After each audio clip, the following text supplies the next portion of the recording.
Ladies and gentlemen, welcome to the playoff-stream for the Space Cup playoffs. I'm here with... Dark6. And my name is Lany. You probably already know us if you followed the tournament before.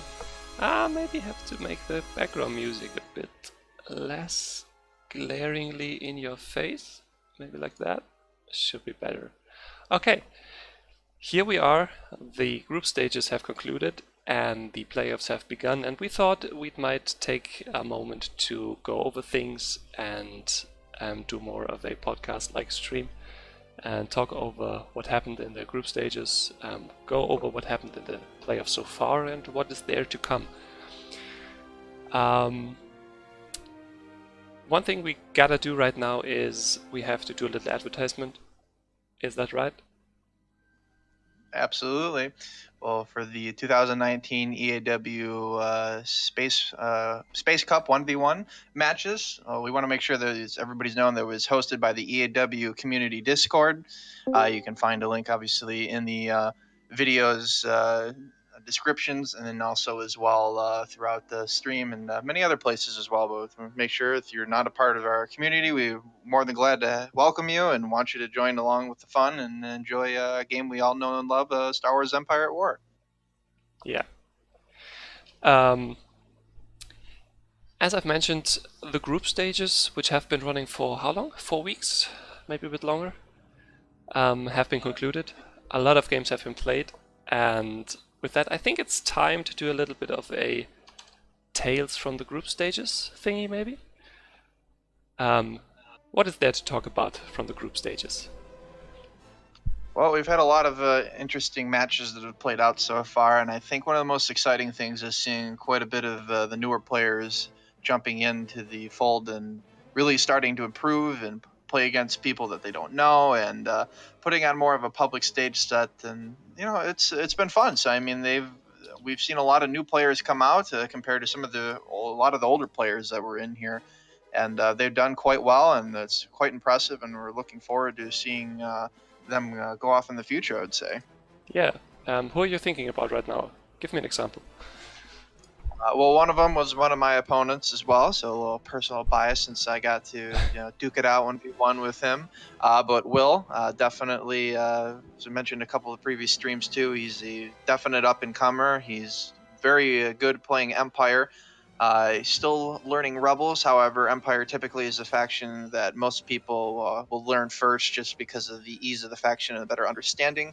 Rebels take a little bit more to master, but time goes along, you're able to learn those things, and even still, every time he's willing to, knowing that he actually is not as good as Rebellion, still is willing to play because he wants to learn and he wants to get better. So Yeah, I've noticed him.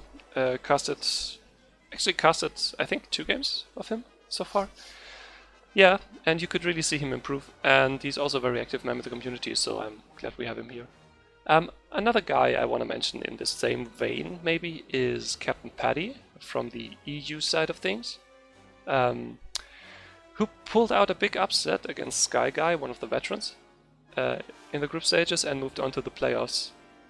So there's another guy that no one really had on their radars, and he really delivered in what he did. these are all stories we all love, because who doesn't love the underdog coming in or the new guy coming in and changing it up, giving some spice into the atmosphere, and giving a story everyone loves.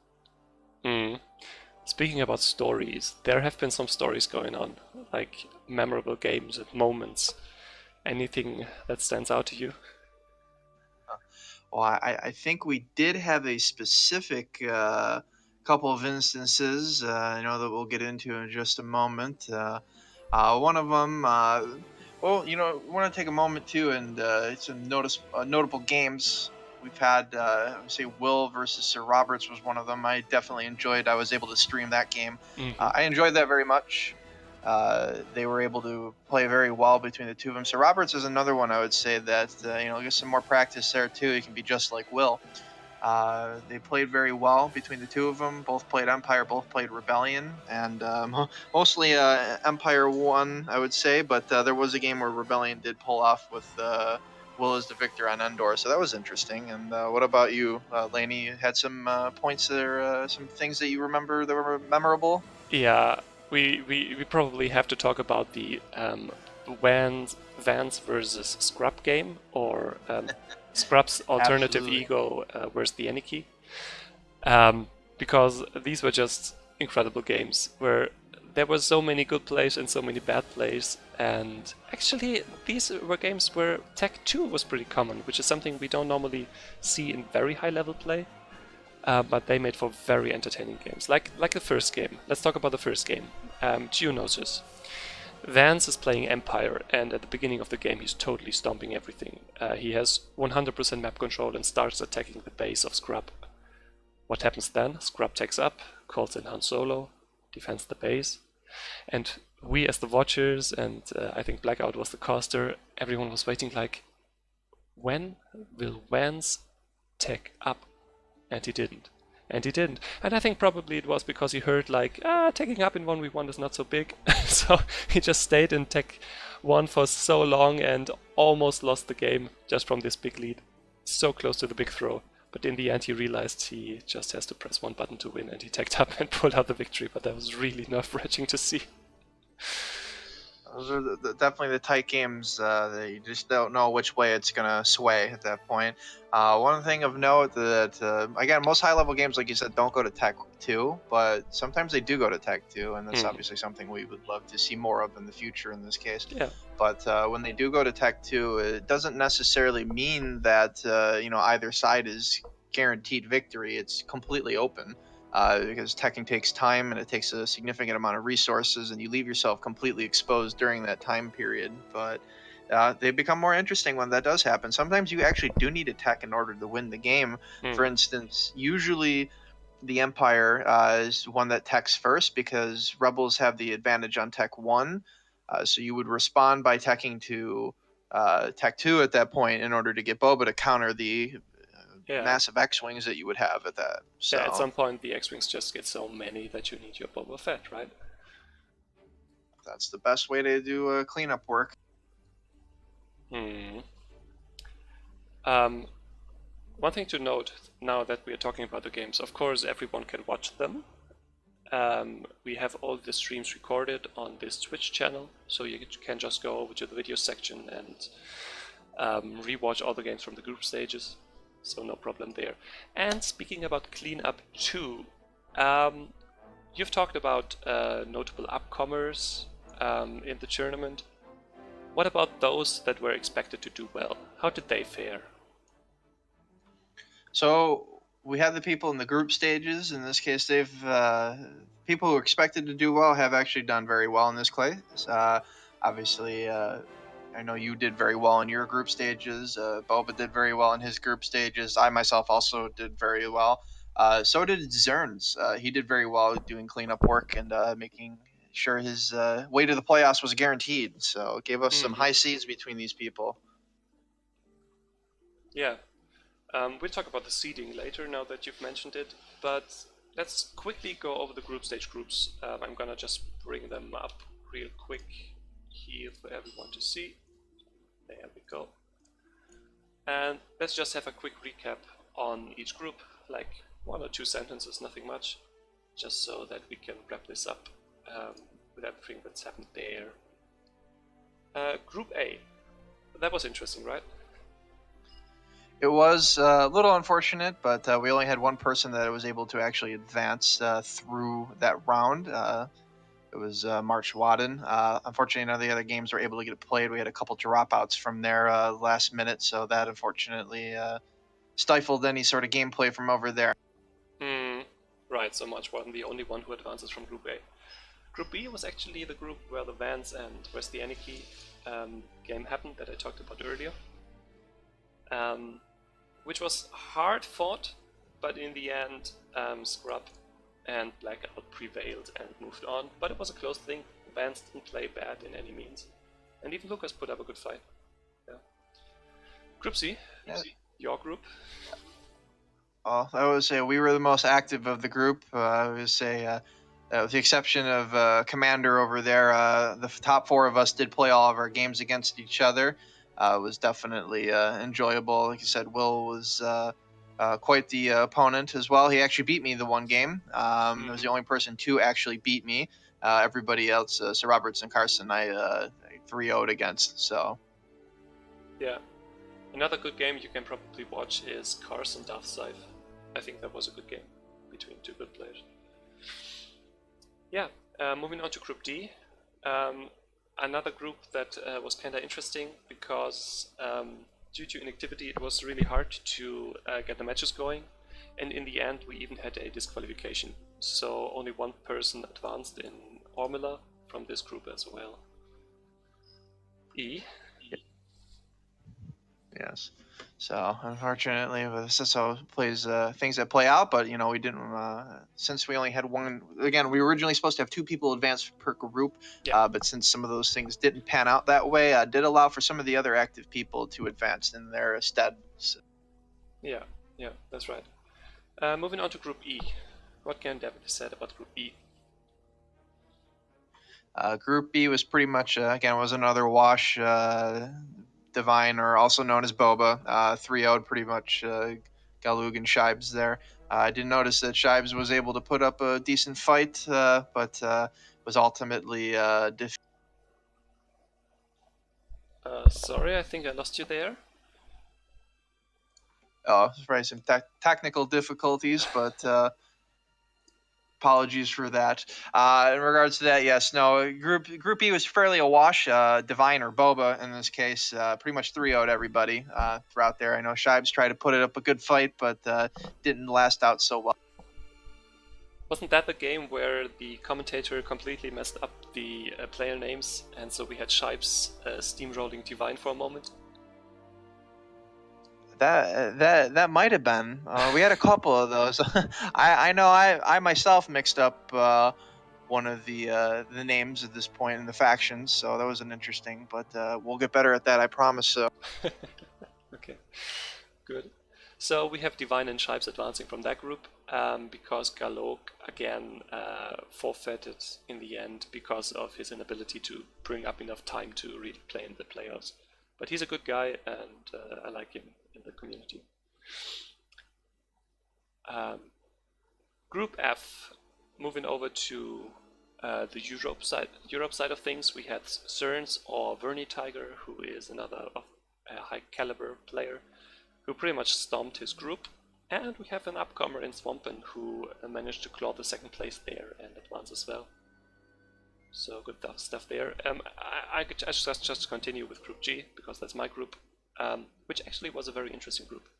Because while Titanfield fell flat and pretty much lost all of his games, we had Captain Paddy and Sky Guy, who actually were tied until they played each other. And then the big upset happened, and Captain Putty actually managed to beat Sky Guy. Those were good games. Sadly, we don't have a stream for that, because no streamer was available at the time they played. But you can watch both of these players play in the playoffs, so there's that. Okay, last thing to talk about is Group H. Handing over to you. Well, with Group H here, I know we had the favor at that point, I believe it was Moonshield, but actually when he played Realm King, he had actually lost the Realm King, and Realm King was the complete winner of that round, was able to, obviously Realm King and Moonshield both advanced at that point. However, at that point it did change the seating options and put Moonshield a little bit further down and Realm King a little bit, I would say, further up in this case, so... Yeah, interesting. It doesn't only matter if you advance from the groups, but it also depends where you advance, whether you win your group or whether you get second, and this has a direct input on your seeding for the playoffs, and thus on your first matchup and the brackets all together. Okay. Now that I also heard that Moonshield had a very fabulous micromanage maneuver during one of the games too. Yeah, you want to watch that? Sure, that'd be fun to watch. Be good for everyone to see.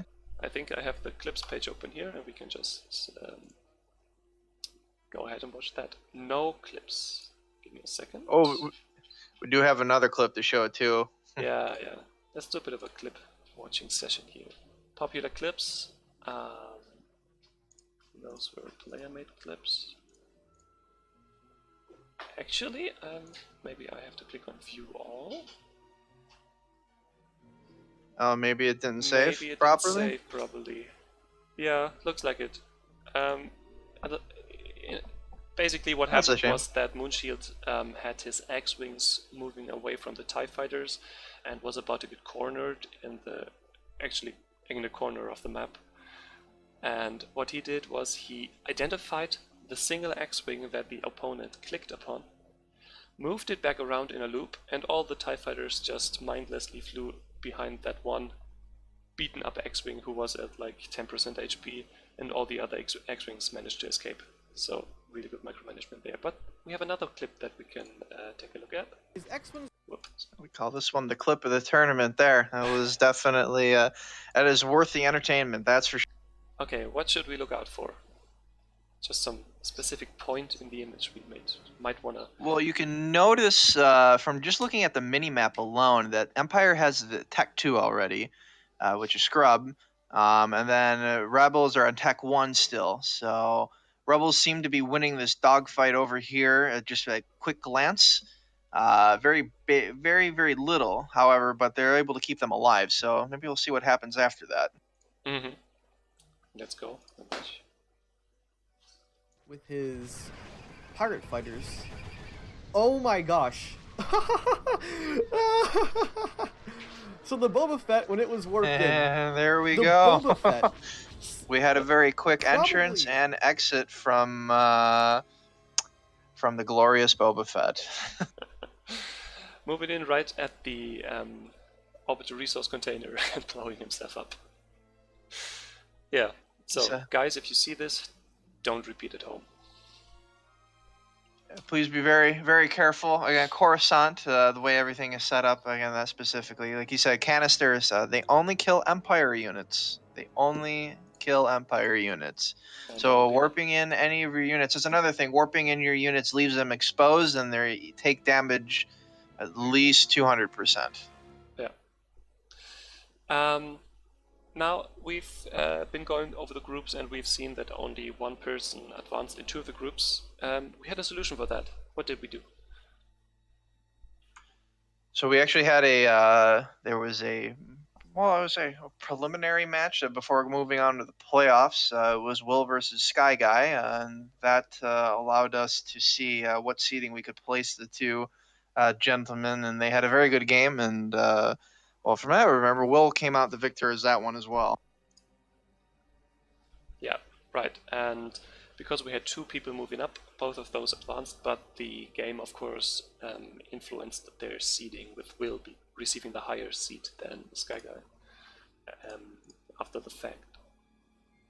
Yeah, talking about facts, we had been able to gather a lot of data from the group stages by requiring the players to post their draft protocols after each game. We received about 50% of the game's worth of draft protocols, I think. But still, there were some interesting patterns in the data that we can talk about. Some trends and noticeable things just from how the averages of the games played out. Anything that stood out to you? Oh, well, there is a couple of things, and one thing of note before that is definitely looking forward to getting some of the playoff game statistics in here too, to see how much that will change. But I think this is the one that you pointed out to me originally, is that the game one win rate actually was going to Rebels in this case at a 62%. Wow, that's a lot actually. And usually Empire is the victorious faction in this case because of how easier it is to play, and players having a general, well, just more understanding of how to play the faction to its best abilities, as opposed to the Rebellion. But Rebels having that win rate right at the beginning is interesting. But moving on into Game 2, you notice that the Rebel win rate actually goes down to 56%. So not too much of a decrease, but one or two loss change from there. and then all of a sudden you see it's getting a little bit more in the 50-50 ranges. What about game 3 there, Lane? You maybe notice anything from that angle? Yeah, the trend is continuing. 43% win rate for Rebels in game 3, and actually 0% win rate for Rebels in game 4. So, the later it goes, maybe because the players get more tired, maybe it's that? Because of the amount of micromanagement for the Rebels? It is true. I did notice when I was playing my games, whenever you play, usually takes me a warm up game, so it depends like what faction I'm playing. I kind of the first game's not so great, but after you kind of get that, you get into the mode and you start doing a little bit better. The other thing I would say of note, like you said, is just when you play Empire more, it's just a different feel for the faction entirely. It's just a lot smoother. Mhm. It's a lot, you could breathe a little easier playing Empire. As opposed to Rebels, you constantly have to be paying attention and you have to anticipate your opponent's movements, and you need to think 2 steps ahead. Because if you're constantly thinking 1 step ahead, then it doesn't take long for Empire to come back and counter you at that point. So you have to constantly be thinking at least 2 steps ahead and anticipating your opponent's move, and it's a lot more stressful. So as the games go out, I could imagine you just get general mental wear and tear. Just mental focus that you need to play Rebels is higher, and you get tired from it, right? Good point. So interesting trend there with Rebel win rate decreasing as the games go on.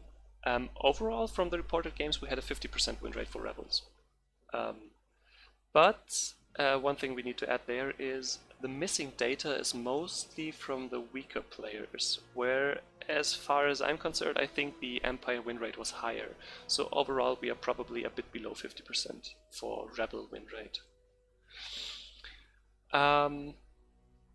Rebel pick rate, however, was only at 40% in all games. How do you explain that?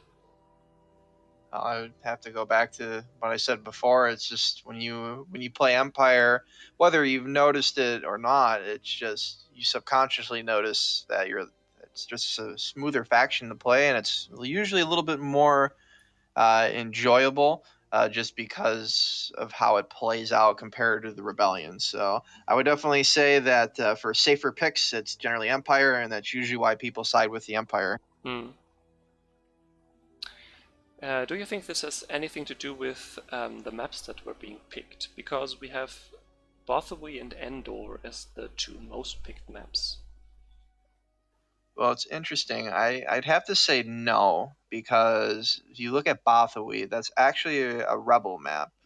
That's one of the few maps. Usually, more amps or maps tend to favor Empire as opposed to Rebels, just because of Empire's general gameplay, which you can pretty much go anywhere on the map, and then you can at least control or contest it at that point. As opposed to Rebels, you have to pick and choose which ones you want to go to. So, but Endor as well, again, it's not a very fun Rebel map just because the Ion Storm in the middle of the map gets rid of the X-Wing shields, and then all of a sudden a single TIE Fighter squadron can come in and do significant damage, if not kill the unit entirely at that point. So you lose the entire defensive bonus for the X-Wings. Yeah, I remember talking about that in pretty much every Endor game I casted. Look at the Nebula. Look at the fucking Nebula. I swear it. I'm sorry. Look at the effing Nebula. Now, moving from map picks, what about map bans?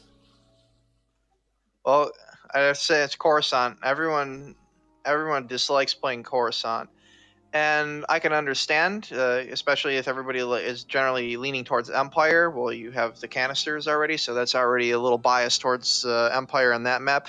It's also just the setup of that map. It's just a bizarre map. How it is played out. You have 3 mines in the middle, and you have 4 turrets in the middle.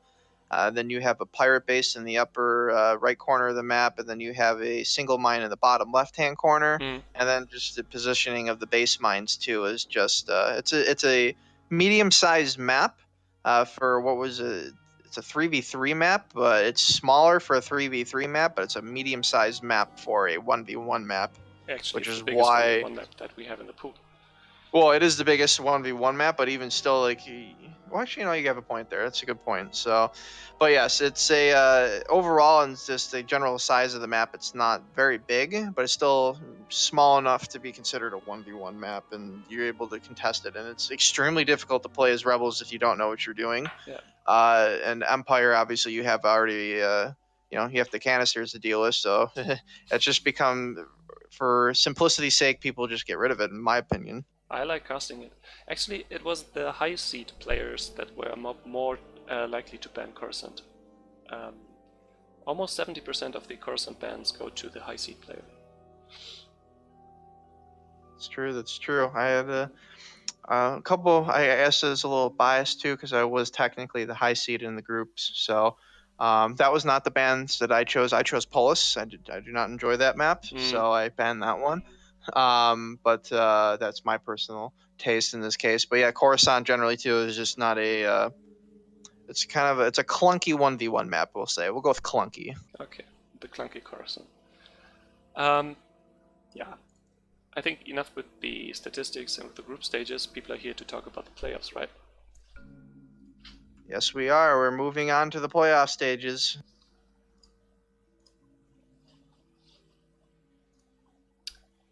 Okay, I'm having a picture here right now from the initial brackets for the playoffs and some colored areas. Dare you explain? So we do have it set up. Each color represents a period in time to which the sets of the playoffs will go off. Right now, as you can see, the red is the first one. It starts May 6th, going until May 12th.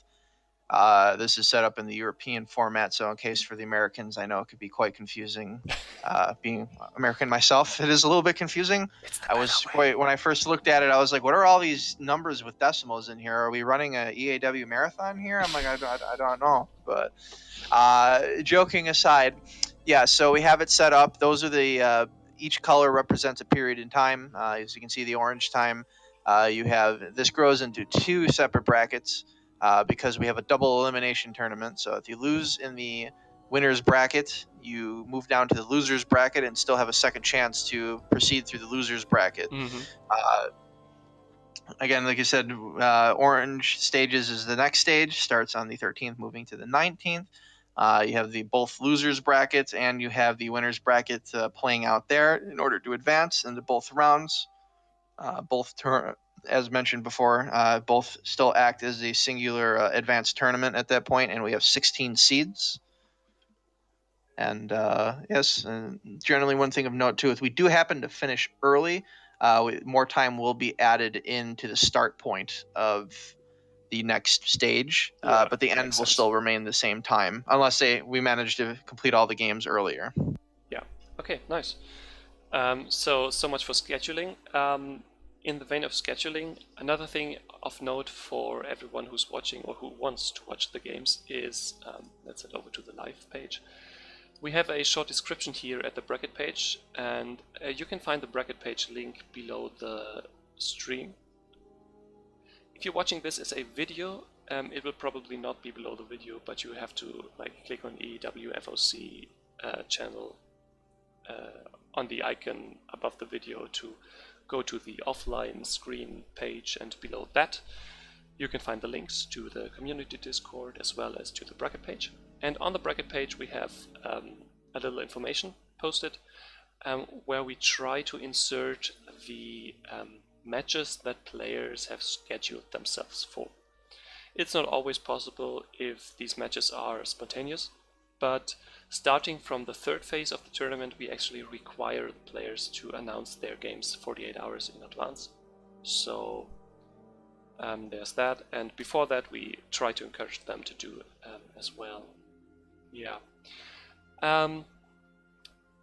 Talking about the live brackets, games have been played, as we can see, right?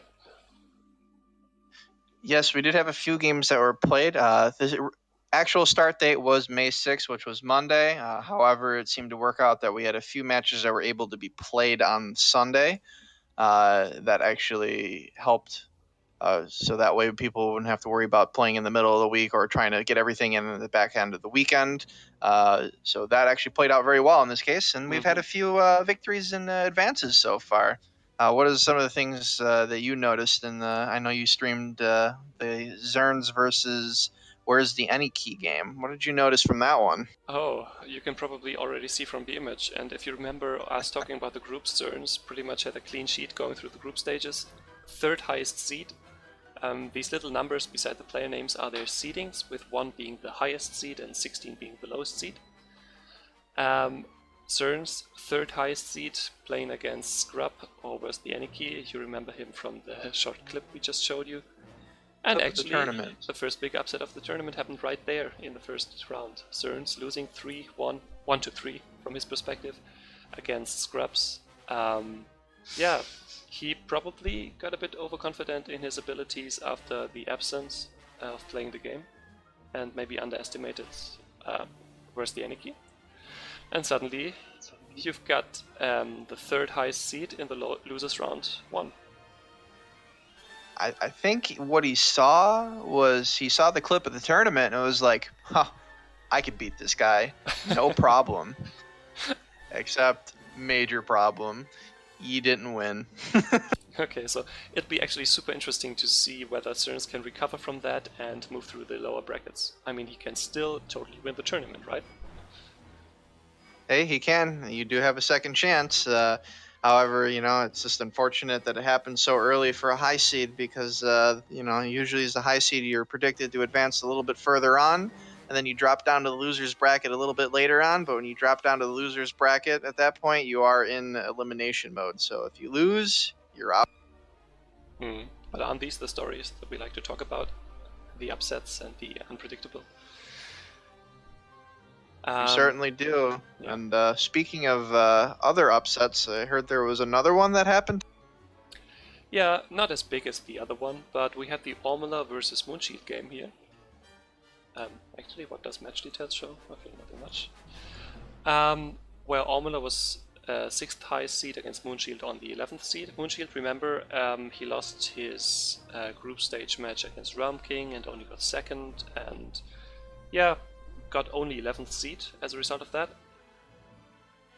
And Ormula actually did very well in the group stages, was very active in the past, practicing all the maps and stuff. And still, Moonshield had a pretty convincing showing, much better than in the group stages, like he snapped into his form again and advanced to the second round to play against Scrubs. Yeah. One thing you have to watch out for a lot of the older players too is that the more that they play, the more that they improve. Not that to say that doesn't happen with the younger players, but they generally remember how to play the game as they play a little bit more, because a lot of them have taken big hiatuses from the game, and it gets a little cloudy every now and then. But then again, hey, once you learn how to ride a bike, you can pick it up any point and get right back on it. Yeah. And the other 2 games that have been played actually involved 2 of the players we talked with, the up-and-coming guys on the community Discord in Captain Paddy and Will. You played against Captain Paddy. How was that game? They were tough. I actually lost the first game against Captain Paddy. Granted, I had the massive throw. I was playing Rebels on Bathoe, and as I mentioned earlier, Bathoe was a more rebel-sided map. But I was not paying attention, and I left a mine alive with literally no health left, and I thought I killed it, and I went to some other portion of the map, left, and came back. I was like, oh, maybe I should check to see if he rebuilt it, realizing that I had never killed it, and then the punishment ensued. But Captain Paddy played very well. Mm-hmm. He was extremely good with playing Empire. He was, unfortunately, weaker playing on the Rebel side. We moved into the third game and we went to Naboo, anticipating that he would be picking Naboo and then I would pick Rebels. And I said, no, I'm going to pick Empire. And I chose Empire, and I won that game within probably the first minute. It was Naboo's a difficult map to play as Rebellion, so he wasn't sure how to do that one. But other games were great, though. Other games were very great. Put up a great fight. Yeah. Something that's special, I think, is that when you watch the stream for that game, you can actually watch the perspective of Cyfe. because he had to cast and play at the same time? Yes, definitely. You also hear me saying and realizing when I threw the first game too, it's quite entertaining. Maybe it won't be the clip of the tournament, but it could be a haha moment of the tournament. Yes, but I did have to. I streamed my own game, and that way you get an inside perspective on how I played. So yes, if you're playing against me and you want to use it to sabotage my tactics, go right ahead. But I'm confident enough in my abilities that that won't matter too much. But yes, definitely good. So if you want to learn a little bit more, definitely see from the inside perspective and see how much my money and income is flowing and see what I see. And it's just like being in the cockpit of the X-Wing. Well said. And then the last game that has already been played was Realm King against Will, the other upcomer. And Realm King actually, as expected, managed to be victorious there, but still those were close games. Will managed to beat Realm King in one of the games, 3-1. And with that, we didn't even have a single 3-0 during the playoffs so far, which I think is foreboding to a lot of great games during the playoffs. I mean, the stakes are only getting higher, the skill levels in the respective games only be getting closer, and already now we have 3-1 instead of 3-0. So I think we are in for treats in the games to follow. I think so. There's definitely some great games I'm looking forward to. Potential games too. We don't know who's going to win with the remaining games here, and who's going to advance and who's not. But we already have a great matchup in the losers bracket with Zerns versus Ormalar. Again, both high seeds at that point, and it's going to be interesting to see how that plays out. Like I said before, you have two high seeds expecting to kind of, they have a nicer advantage at the beginning. Again, completely lost it in round one, so now they're in sudden death. So excited to see what happens there. This is carnage down there. Both high seed players facing each other in losers round one. That's so tough. It's going to be a great game, though. Winners will advance, and we'll see how well they go through the loser bracket. Yeah. Yeah, I think with that we can pretty much wrap it up. I think we might add, maybe you are watching this now or later as a recording, and you're not playing in the tournament, but maybe your mouth got a bit watery, and you might want to play in a future tournament. How would I go about this? Well, first and foremost, I would say that making sure that you actively check the EaW community Discord. The EaW Discord is what we use to host the tournaments. And one other thing of note, yes, we do host it on the Tournament Edition mod, which can be found on the Steam Workshop. We'll be hosting more tournaments in the future. We definitely are going to be hosting one in the summertime as well, so stay tuned for that. Yeah, totally. We might branch out from these EaW Space 1v1. Maybe we do a LAN tournament, maybe we do a 2v2 tournament, so different things are in store too. So stay tuned for that. But for now, keep following this tournament. It's only getting better. Exciting things to come. We're looking forward to being able to share it with everyone. Yeah. Any last words from you before we wrap this up? No, I think that's it. I think we covered just about everything there. So you said before, make sure you're staying tuned. We will be announcing, as like you said, we move into the later portions again. Just to reiterate, phase 3 of the tournament, we will be announcing on the EaW Discord and a couple other locations as well. That what times the games will be played, so that way we can have everyone can see the games live and experience it firsthand. Yeah, that's right. So have a nice day, everyone, and we hope to see you again in the streams of the games to follow. And for the remainder of the tournament participants, may the force be with you. And with you.